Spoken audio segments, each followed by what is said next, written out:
I got invited out to have a drink with a friend of mine, and when I turned up, there was a guy there who I'd met once before and didn't much like because he made sexist remarks. At one point in the conversation, we were talking about an incident that I remember reading about a long time ago, about Tarantino being in a nightclub or a bar one night and punching a woman in the face. And when I mentioned that Tarantino had supposedly hit this woman, this guy said good on him, or sounds like a good thing, or something like that. He made a positive remark about it, which I found extremely distasteful. I found quite bizarre and misogynistic and just a terrible thing to say. And his response to me bringing this up was to say it was just a joke. Well, in my opinion, the it's just a joke defense is bullshit. I don't buy it for a second. I've never bought it. And in that conversation, what I said back to that was that I don't make jokes like that, and the other people present at that conversation didn't make jokes like that, because we don't have messed up attitudes towards women in our heads. Garrett, so brave, he stood valiantly against some jokes that were not quite to his taste. If he hadn't stopped them then, they would have kept winning out of STEM.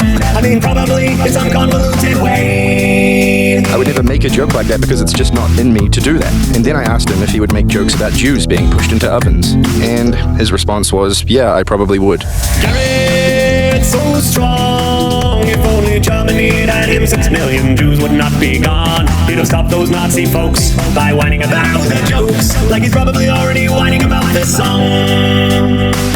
I do think that calling out rape jokes and sexist jokes and stuff is important, because it's important to let people know that that stuff's not okay. I mean, it's probably not going to change people's views, but it can change the social dynamic, change the way people talk, change the things that are considered acceptable one step at a time. Now, I don't know if my calling out what he said is going to have that effect. Probably isn't. I'm not the kind of person who people in my social group tend to look up to as some sort of figure to be influenced by, or to, people don't generally care about my opinions that much in my circle of friends.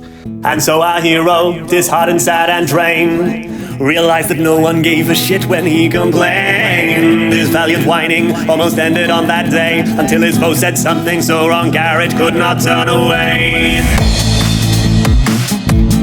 What did he say? What did he say? What did he say?